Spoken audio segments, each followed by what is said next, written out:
Great to be with everyone. I want to be respectful of everyone's evening. Certainly appreciate the time and interest in the Rowen Project. My name's Mason Ailstock. I'm the president and CEO of the Rowen Foundation, the steward of the Rowen Project and the vision. And it's a pleasure to be with you all this evening to share an update on our progress, to share how your feedback and the many conversations we've had over the past several years have informed our planning and the road forward. Before we jump in, I do want to take a moment to acknowledge any of our county staff that is on the call, elected officials, our Gwinnett Community Advisory Task Force members, and board members that are in attendance. In addition to the community at large, all of those groups have been instrumental in helping to inform our work, our vision, and really thinking intentionally around the role of Rowen and how it can help serve the community and how we can use partnerships and collaboration to build a healthier, more vibrant, stronger place for us to call home. So appreciate everyone's contribution again in time. This evening, we have a couple of goals just to lay those out and give us a framework work from. The first is to provide an overview of Rowen. Some folks may have been to past meetings, past town halls, online or in person. This will be a helpful kind of update on our progress there. And then others may not be aware or have joined us with on any of the past presentations from Rowen. We're going to give an update on the project, introduce the vision for everyone. Then we're also going to update everyone on our phase 1 infrastructure plan, and in particular, our site certification process, which is really looking at sustainability in our infrastructure in ways that we can thoughtfully design with the environment in mind as a guidepost for the work and Rowen coming to life.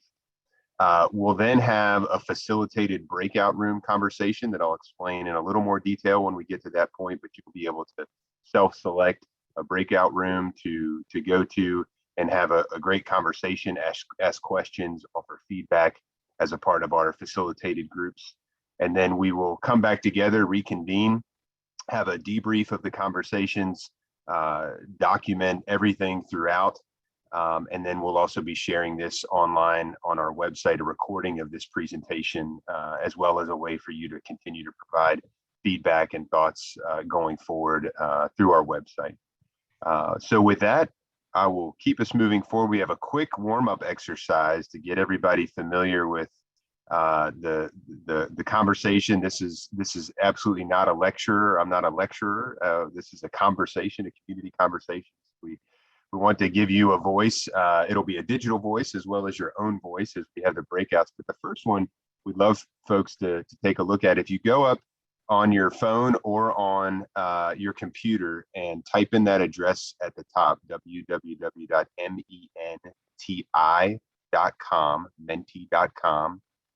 and you type in the code there to the left. I'll just read it out if anybody's looking there, 735-847-99. And that will take you to a website where this question, the first question, where do you live in Georgia, will pop up, and you'll be able to respond to that question on your phone. This is great data. Would love for everybody on the call to take a second, go here. We're going to ask a couple of questions, not just one. So we'll go through a couple of questions here over the next several minutes to give you an opportunity to let us know who you are, where you're from, what are your interests to get us started. And this is one way that's extremely helpful for the Rowen Foundation to learn more about those we're here to work with, to serve, to partner with as we move forward. So I'm going to give everybody just a few more seconds to be able to go to menti.com and type in that number.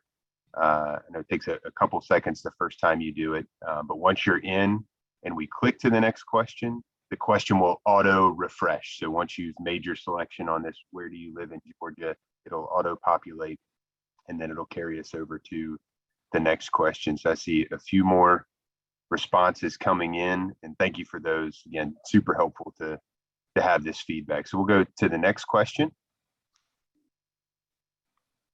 What is your interest in this session? Could be a business interest, a general interest. Are you a Gwinnett resident or a neighbor? Or you're just asking the question, what is Rowen? And you want to learn more about it. So take just a second and let us know your thoughts there, what interests you have as a part of the discussion this evening.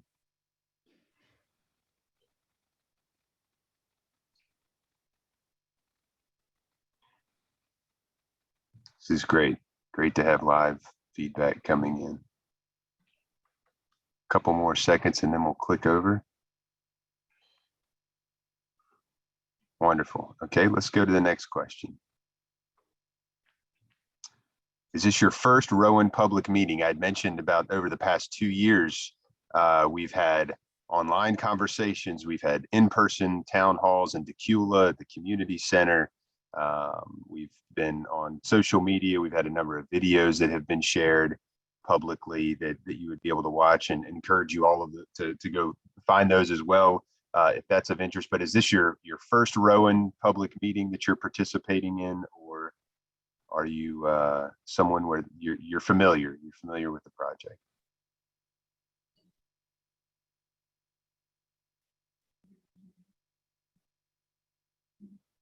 Wonderful.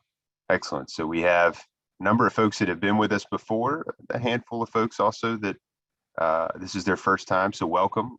Again, appreciate your interest in the project. We'll go to the next question.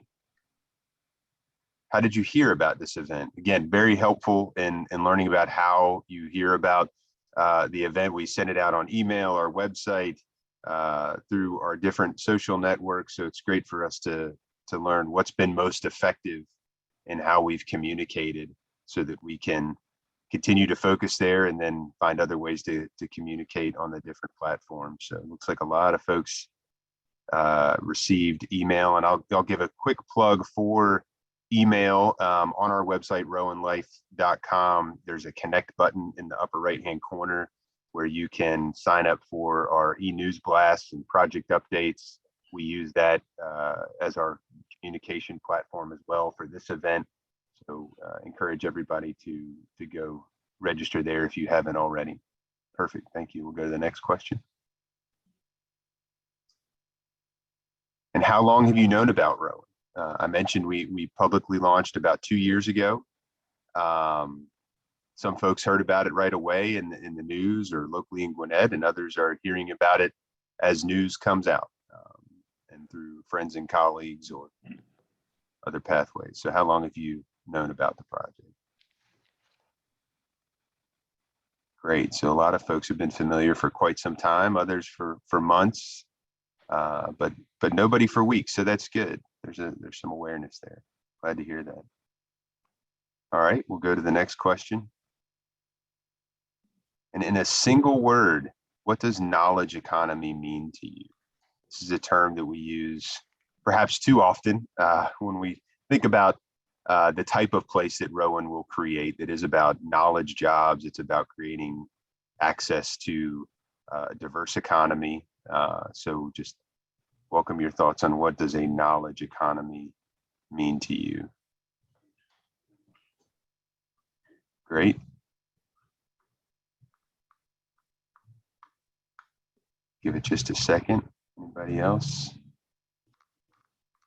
few more coming in. All right, and I think that was our last Mentimeter question, I believe.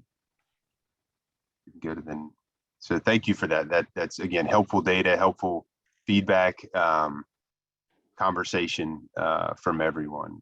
And I would also encourage you, as I'm looking at our screen and I see many of our colleagues, we go out into the breakouts, turn your video on, turn your audio on, share your thoughts. This is very much intended to be a discussion, and absolutely want to hear from you. Happy to see you as well, while we recognize it is an evening time and everybody's winding down on a day, but definitely look forward to hearing and perhaps seeing you as we go forward.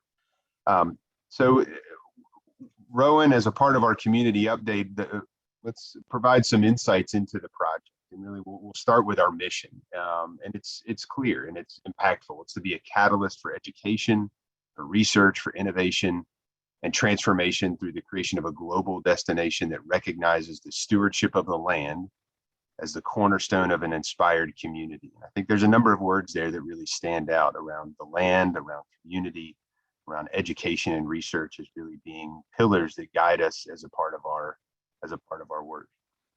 For the next slide. And we've focused on programmatic anchors. These are areas where we see the greatest opportunity across Georgia, across Gwinnett, where we feel Rowen as a nonprofit foundation, which is the Rowen Foundation that owns the land and is responsible for the project, that areas of medicine, agriculture, and the environment span our very diverse educational institutions. They create a very diverse opportunity for us to connect in the community and to bring together groups and conversations that otherwise would not have had a reason to engage, and to bring very important topics to the forefront around these areas. When we think about health and wellness, we think about the food that we eat and how we cultivate it, how we curate it, how we move it around the world, as well as the environment and water resources and air quality and energy sources. All of these come together. And this idea of enabling technologies there at the bottom, that there's many different sectors and technologies that are foundational to medicine, agriculture, and the environment, and really span them and bring them together in different ways. So these are how we think about the community as a knowledge community, some of the jobs and the focus area that we will have as we move Rowen forward. Go to the next slide. This is the property for those that are familiar. I think most of you have seen this image before. It's approximately 2,000 acres that the Rowen Foundation owns. You see Highway 316 there on the bottom of the map, just about in the middle of, exactly in the middle between Athens and Atlanta, 35 miles to the city limits of Atlanta, 33 miles to Athens. There's about 500 acres to the south of 316 and around 1,500 acres to the north. This is a high-level land use map that really helps us to think about the different densities of development. The gray area is kind of a technology village, town center with a mix of uses, park spaces throughout, the green that you see there, the orange being a medium density, and kind of the gray color a lower density. This is high level, very early, but in how we're thinking about how projects will be distributed. And what's extremely important here is that the environment, the topography, the streams, the cultural resources, the historic resources that the University of Georgia and others have helped us to understand in more detail are all integrated into our thinking here, so that we have those not just on a map, but as something to protect, to highlight, to speak to, and to really help inform our planning. Ultimately, we could have around 22 million square feet of vertical development. We'll talk a little bit around what that means. This is a long-term, multi-generational project, so it's not 22 million square feet overnight by any means. It's decades of work that's ahead that will curate a community, around 25,000 jobs at 50% build out. So those are hopefully helpful metrics just to frame how we think about the numbers itself. And then ongoing economic impact for the state. Of course, economic activity in the first 15 years, around $3.8 billion. Construction value, a little over $1 billion. Ongoing jobs that would be supported, 18,500 jobs, and then ongoing labor income of around 1.7 billion. And then you can see our marker 30 years out of being approximately 50% built out, and then at full build out, how those numbers do grow. These are longer term projections, but to me, what's especially exciting here are these are dollars, these are resources, these are people that call Gwinnett home, that call Georgia home, and they're resources that are going back into our schools, into our public resources, into our parks, into our trail systems that make our community a great place to call home, and that Rowen envisions being a destination, a flywheel for that type of opportunity that everyone has an opportunity to be a part of. Go to the next slide. And we looked internationally for benchmarking. You see here Kendall Square in Boston, Research Triangle Park in North Carolina, even internationally, the Utrecht Science Park in the Netherlands, which is very focused on wellness and the environment, and University City in Philadelphia. These are all knowledge-driven, innovation-driven projects that not to replicate, We're not trying to be Austin or Boston or anywhere else in the world. We want to be authentic to Georgia and to the qualities and character of the site and of Gwinnett in particular, and how we think about the site. But there are things that we can learn from these other projects, how they inform our programming and our partnerships. Go to the next slide.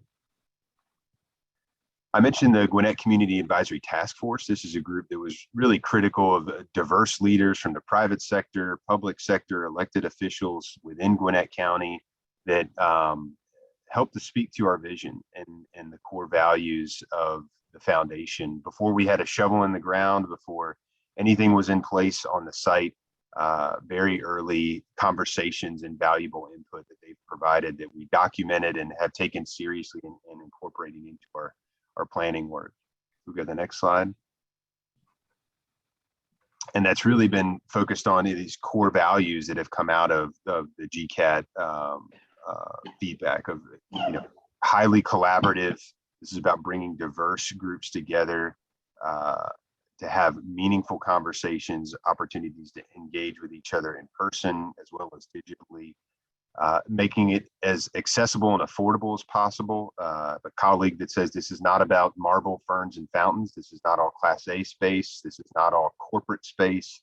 We want to lower the barrier to entry for startups, the community, for us to just enjoy time in Rowan, even as a family, and enjoying great outdoor space. We want to make Rowan as accessible and as affordable as possible. We want to make it, I mentioned authenticity, make it authentic to Georgia, authentic to Gwinnett. We have a tremendous amount of nature and the environment surrounding us. We want to hold on to that. We want to embrace it. We want to highlight it. We want to incorporate it into the plan so that it's authentic to the place that we call home. And then finally, a place that's inspiring.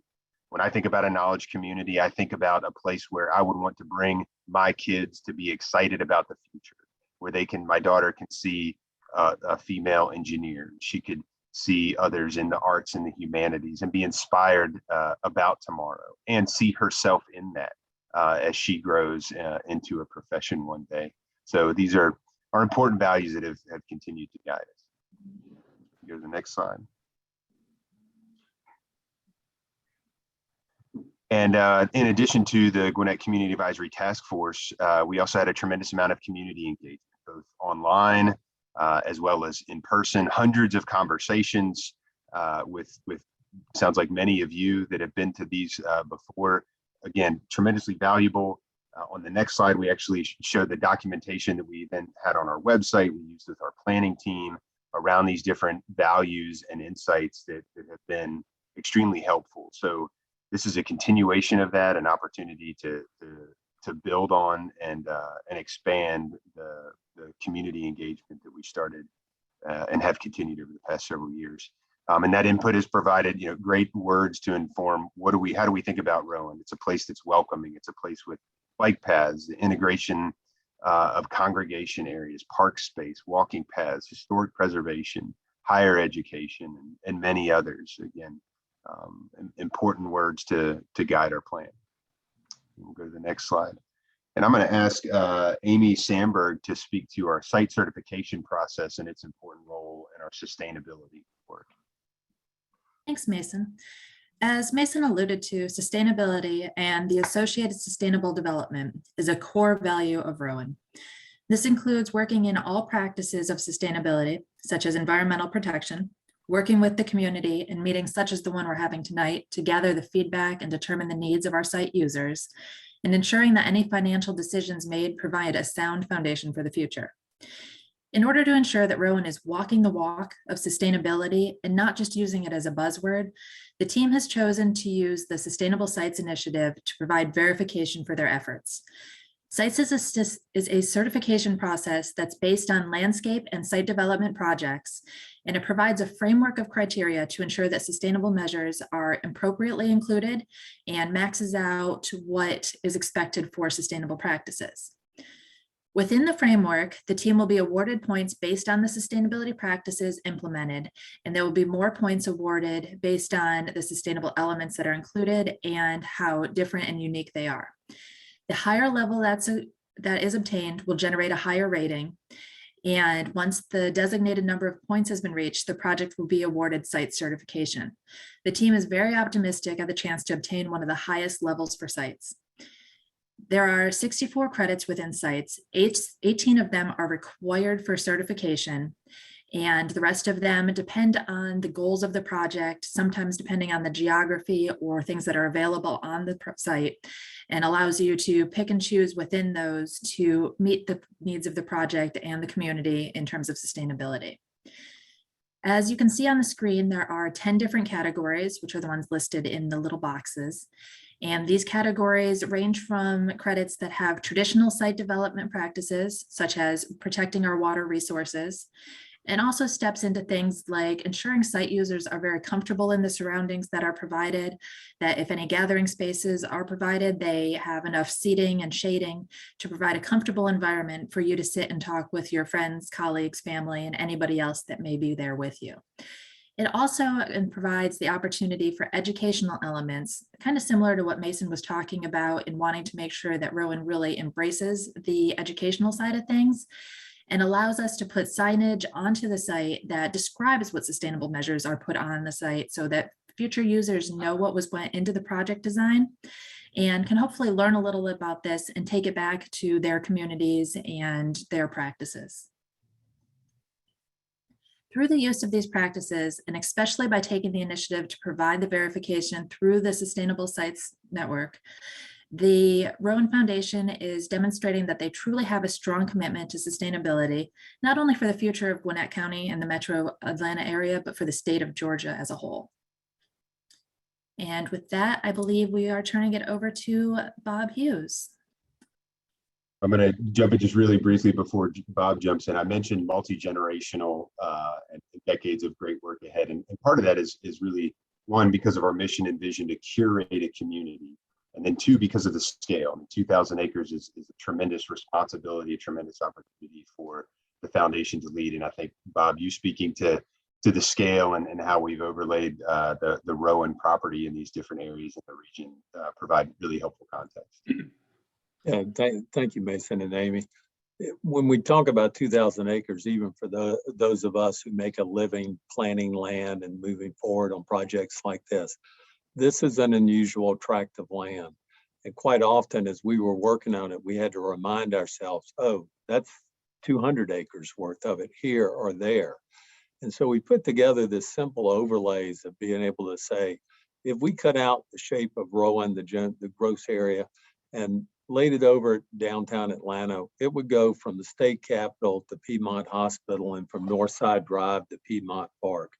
You could put all of Georgia State, Georgia Tech, downtown and Midtown inside that envelope. If we took it, going again to the university basis, if we took it to Athens, the largest singular campus in the world, not the world, but in the state, we would we could put 3 University of Georgias inside of it. Perimeter Center has the largest concentration of office. We could put 2.5. The only thing we couldn't quite cover up is Hartsfield itself. So this is not intended to say we're going to build Perimeter Center. It's not intended to say we're going to build 3 University of Georgias. It's really intended to say that this is, as Mason said, a very long-term, multi-generational project that we're just in the beginnings of standing up and getting going. Next slide, please. And looking at the aspects that help guide our planning as we move through it from an environmental standpoint, we look at things like elevation change, the steepness of slopes, types of vegetation from older open fields to old growth forest, the cultural resources, historical elements that we garnered out of the University of Georgia's report, hydrology, streams, floodplains, and wetlands. We take each of those and we turn them into grayscale and lay them over the top of each other. And you see in the lower right, it becomes what's known as a composite analysis map. It's a pretty simple roadmap that says everything that is dark there should be preserved and protected, and we should build where we have light colors. The more environmentally valuable and the more environmentally vulnerable areas will be preserved as part of a continuous open space program and system on the site that we hope that we will have generally open to every citizen of Gwinnett County to be able to use. Next slide, please. Again, as we now would lay over what is a conceptual diagram of our roads, except for the area, and you'll see in a second in our phase 1 where we've drilled down on it.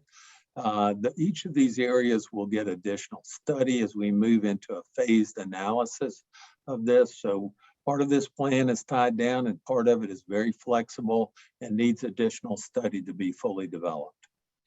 Next slide. So we zero in on what we are building with phase 1.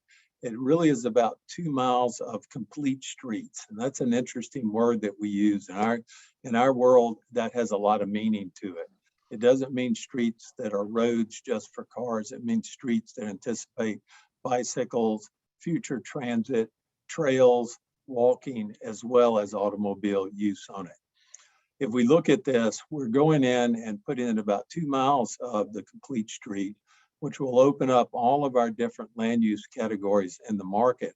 But in conjunction to it, you see in the green there, a preliminary boundary of what will be about a 20 to 25 acre continuous linear park space that is part of that high vulnerability, high value environmental area that will be preserved as part of that space.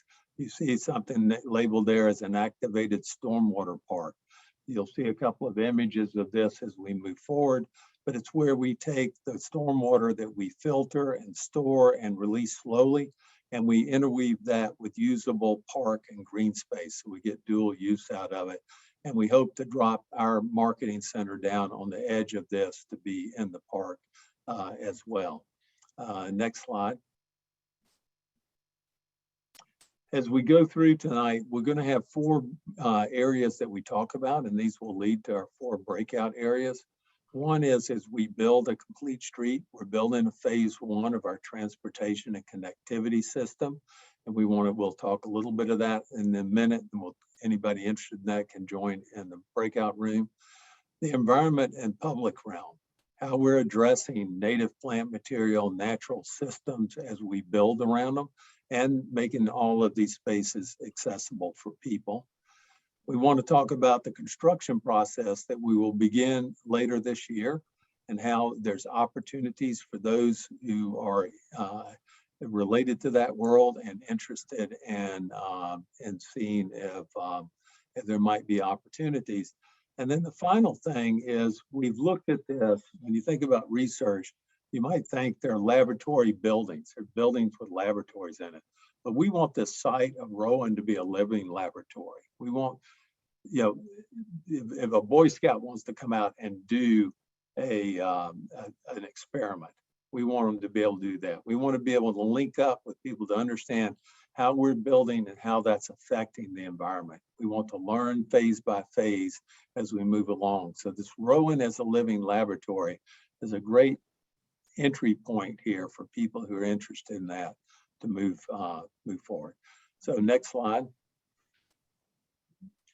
When we look at connectivity, we will have as part of our complete street standards, we'll have a 14-foot wide multi-purpose trail separated with a landscape strip and street trees between the travel lane of the street and traffic for bicycles and people.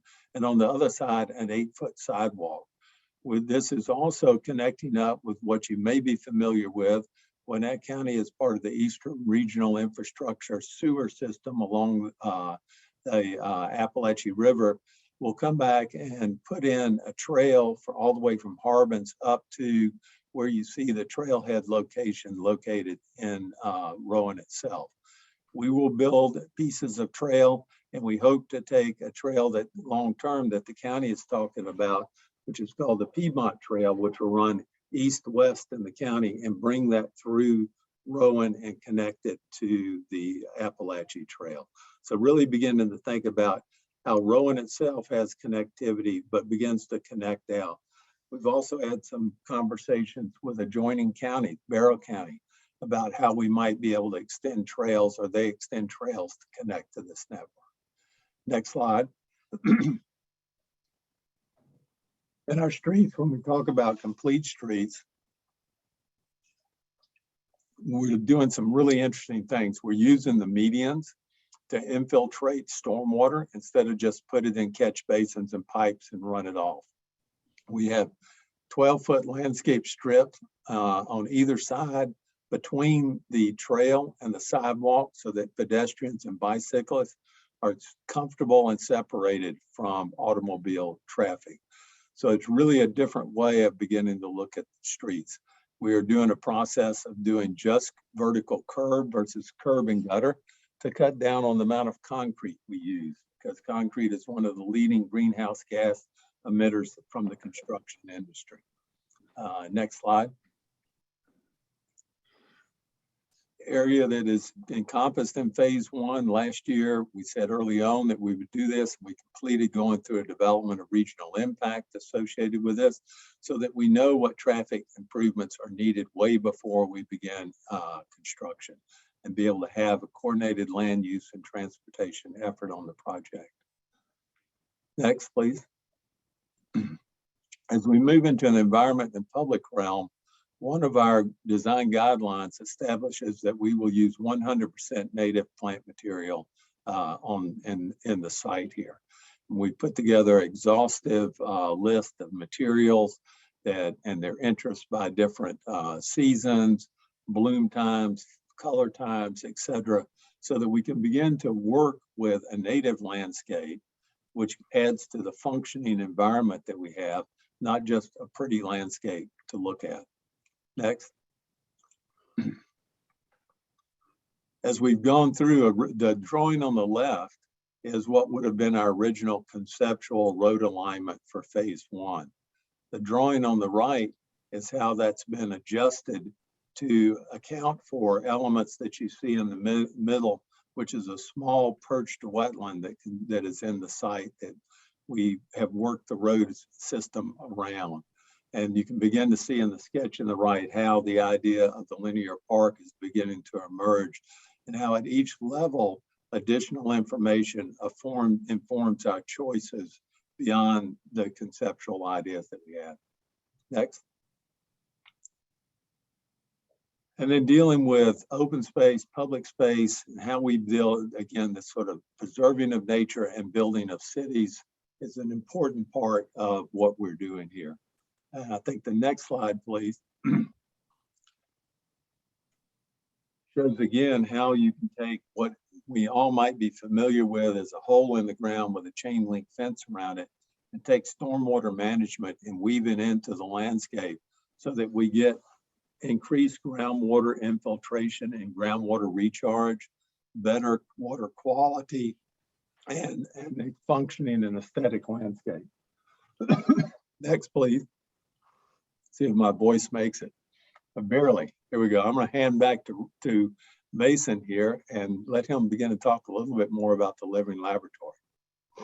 Right. So the idea of a living laboratory really is around partnerships, partnerships with education institutions, partnerships with the community, and how we can use the land really as a living laboratory, as a place for students and community members and other nonprofits to be able to come and understand the streams, understand the built environment as that comes together, and really have it as a resource that's available for everyone. So we'll talk about that as well in one of the breakout sessions. Go to the next slide. This is our timeline, our development timeline, and you can see here we're in pre-development. This was originally created actually because we had heard from a number of companies across the region that had an interest in knowing when they would, when we would be doing work that would align with their specific business. And this gives a snapshot by quarter of what we project in our area. Again, in pre-development, really thinking about designers, planners, project managers, land surveyors, environmental consultants that can help us think about the work ahead. And then we go on into construction of the infrastructure, real estate development, and then ongoing operations. We do have a 30% small minority and women-owned business goal for all of our contracting that we track against and report out. both for ourselves as stewards of resources that are responsible for Rowan, but also so that we can work with others in the community in Gwinnett County and the state, and understanding the diversity of our workforce, where there's gaps and where we can learn together to create greater opportunities for a diversity of businesses to engage with us. Go to the next slide. All right, so here we go. Our breakout groups that Bob just walked us through are transportation and connectivity, environment and the public realm, construction process and economic opportunity, and then Rowan as a living laboratory. This will be the framework, the 4 groups that you can drop into here in just a second. You should have something pop up on your screen that allows you to select where you're going to go. You can move around 2 rooms if you want to hear about transportation, and if Rowan is a living laboratory, you can move. Again, encourage everybody to unmute. If you're comfortable turning on your video, please do, but engage with us. This is an opportunity to share your feedback, to ask questions, to help us document that and hear directly from you.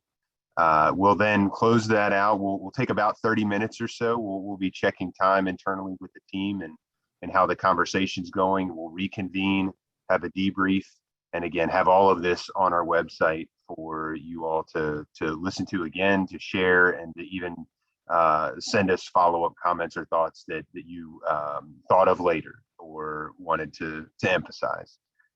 So with that, Tanner, anything else that we need? There we go. So you should see a screen that pops up, so you can choose. You scroll down to the bottom. I'm taking a look at it. I see everybody. You can choose your room there. Just click join, and that will take you to that room. So, and hope to see everyone here in just a bit. I think everybody is rejoining from the breakouts. Tanner, are all of the rooms officially closed down and everybody's back in together? Folks are funneling back in. Maybe if we give it 20 more seconds, Mason. Okay, perfect. Well, I hope everyone had a meaningful conversation. I know in the Rowing as a Living Laboratory, we enjoyed digging into some details around how we can think about the land, but also a diversity of partners and programming. So Christina, we'll debrief on that here in just a couple minutes, but thanks again for everybody joining us this evening. Great, Mason. I think we can go ahead and dive in. Great. So again, we have a person in each of our breakouts that we've asked to debrief with us, share a few minutes of insight from the conversations that you had in your rooms. And again, hopefully you saw the mirror boards there being populated as a part of the discussion. We'll be using those for our own feedback, but also to be able to share and further inform our planning. So I will, do we have a specific order that we'd like to go in, Tanner? We can go ahead and start with transportation and connectivity. Okay, wonderful. So let's see. Turn it to Yaz to speak to output from the group. Great. Yes, if you can Yes, jump in. Thank you. yes. I think I took very detailed notes, and we also, I believe Laura also took notes. So I'm going to read from my notes, Laura, and then we can kind of pick up the highlights. And if I'm getting too detailed, you guys let me know. But anyway, Laura, well, I tend to do that because I'm an engineer, but Laura welcomed everyone and explained the goals. We all introduced ourselves. We had Citra Subarayan, if I'm saying that correctly, who works with the city of Auburn. She is very curious to see the connectivity of Rowan with the city of Auburn. Bob responded that Rowan has been in coordination with the mayor and the city manager. And Citra mentioned that there's a lot of planning that's being done by Peon and Smith. And so all of the changes that are happening in the area are very exciting. And so she's looking forward to seeing that connectivity. We had Randall Smith, who lives in the area. He specifically, his grandmother lives very near the Rowen site within the property boundaries. And some of the plans he has seen seem to maybe bisect his property. So he just wanted to kind of see the ultimate plan. He was also concerned about the connectivity with 316 because he lives, off of Turkey Crossing.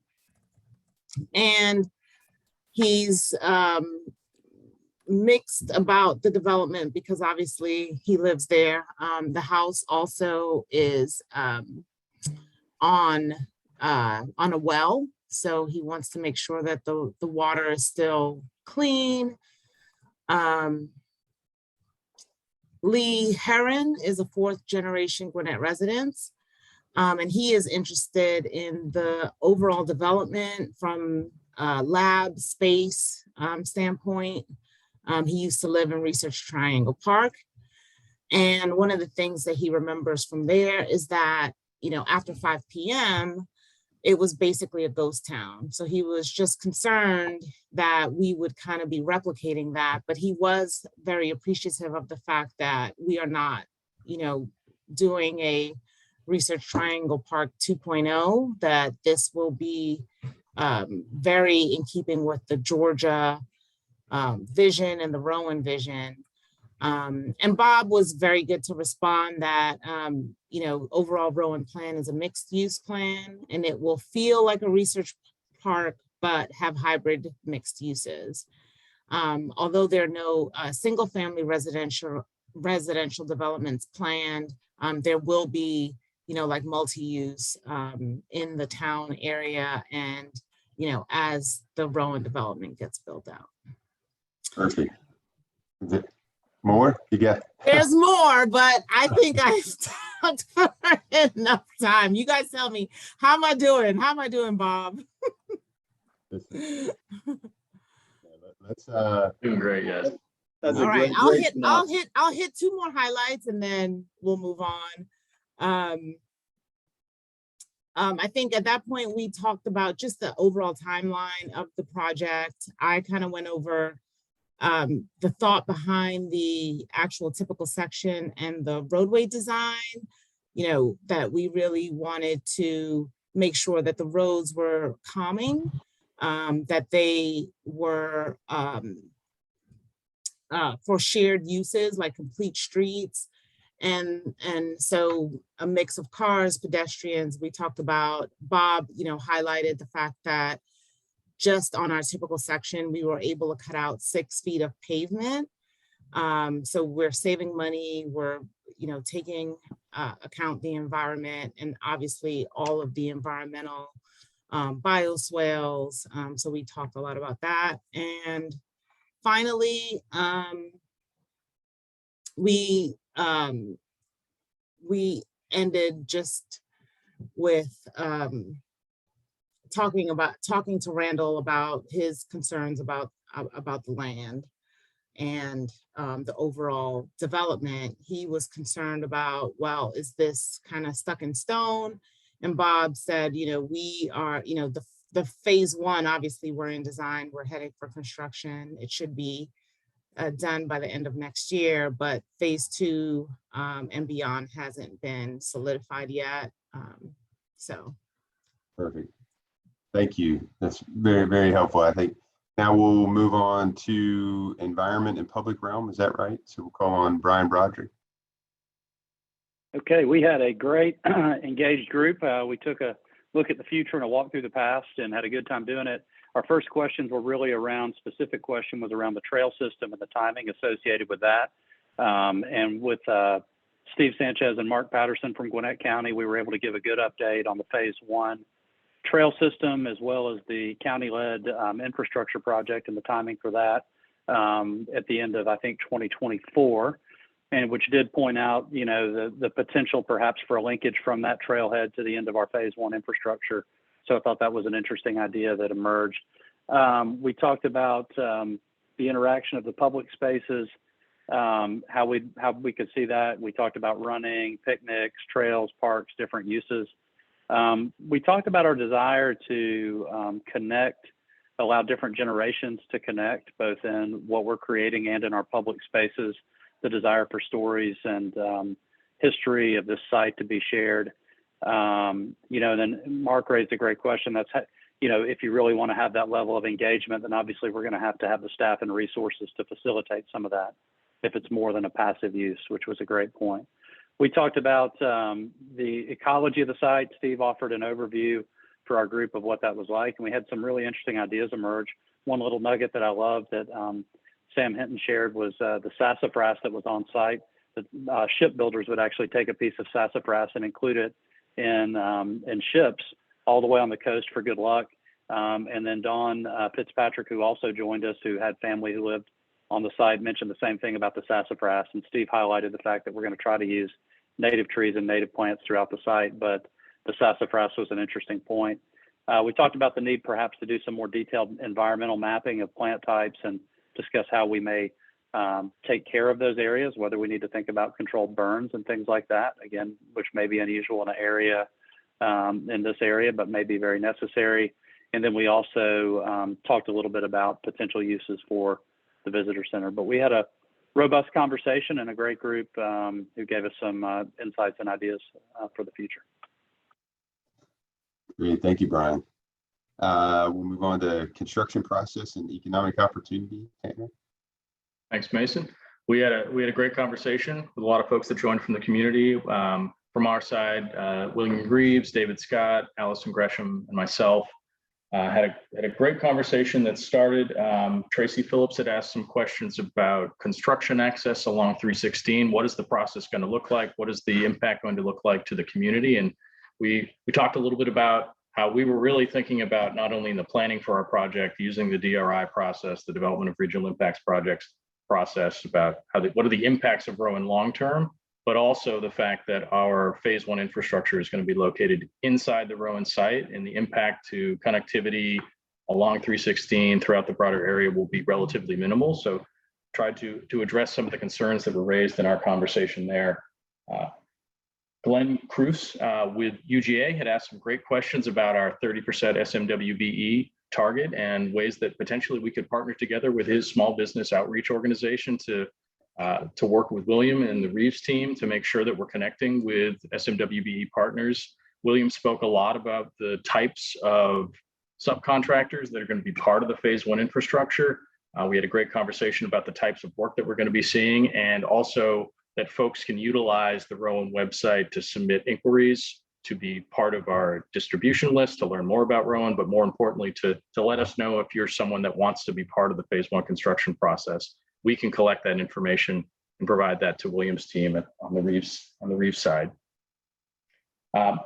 We had a great conversation with James in our lean clink sale about questions about what are the benefits to the broader community as a result of the Rowen project. We talked a lot about the trail network that's going to be developed inside Rowen. We talked about telecommunication infrastructure that will be developed in and around the site that may benefit the community, but more importantly, all the great network inside Rowen that's going to be there for the public to use, as well as opportunities through job creation as a result of the project that will start.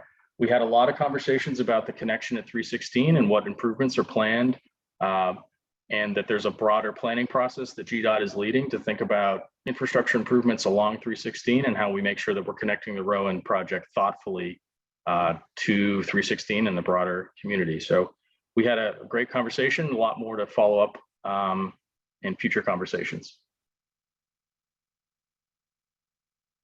And finally, Rowen is a living lab. Christina. Yeah, we also had a great conversation. It was a small, intimate conversation with Mason, myself, Caroline Hinton, and Ms. Price, who unfortunately had to leave us a little early, but nevertheless, we covered a lot of ground.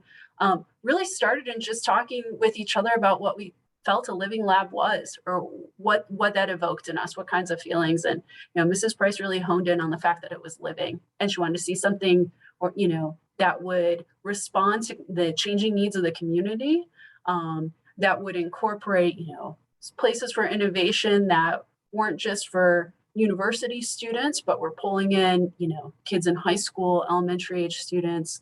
We're offering maybe maker spaces or innovation hubs where community members also had access to, where they could come and work through ideas. We spent a lot of time talking about agriculture, and agriculture as being kind of a way where the community, but also children, can really get hands-on, and is really tangible and something they can dig into and allow them to kind of explore the connections between food, medicine, the environment. We talked a lot about potential community accessibility on the site, and events and ways we could activate the site, whether it's through providing that living lab space, creating opportunities for us to come together as a community. Maybe it's through that culture of sharing food and breaking bread together. And then talked specifically about community groups and organizations that we should reach out to and pull in as we continue to develop the living lab idea. So maybe that's working with the Extension Center at UGA, because they work with a lot of education and community partners throughout Gwinnett County, and honestly throughout the region and the state. So they would have a lot of opportunities and ideas for us to connect to, of ways that we could pull those partners in and get them involved in the work, but also working with just local gardening clubs, beekeepers, 4-H clubs, student groups, and thinking about how we could provide opportunities for them to come and engage with the land and learn from the land, and really start to form those experiential learning opportunities where folks could come and have a shared experience, and learn, and maybe create some opportunities for them to learn when they don't even realize that they're learning, by incorporating art and incorporating other entertaining elements to help and share the story of the land, the work that we're doing together, Gwinnett's history. So it was a really wide-ranging conversation, but we got a lot of great feedback and things that I think we can take forward as we continue to explore what those learning laboratory opportunities might be, and who those potential partners could be moving forward. Mason, anything I left out? No, I think it was perfect. It was a great discussion. I'm excited for opportunities to connect with those different groups, and how we can think creatively to get them on site, connect to their programming, have Rowen really as a platform to enable other people's great work, and how can we use the land and other partnerships in that way. So thank you. Well, that's great. That concludes our evening. Again, so grateful for everybody's time joining us, late on a weekday, contributing your thoughts, asking hard questions, digging into the plans, and we're grateful for that. And we will be sharing this video on our website, rowenlife.com, as well as the notes taken from each conversation on our website. And there will also be a link space for you to be able to ask follow-up questions, share additional ideas, drop us links, drop us other examples that you may be aware of, programs, things that we need to be thinking about. Please use that as a platform to communicate back to all of our team that's here. So with that, on behalf of our board, on behalf of the Rowen Foundation, thank you. We look forward to the road ahead. We look forward to working closely with the community and creating something that's really special and unique for Gwinnett and for Georgia. So have a wonderful evening, and we'll see you again soon.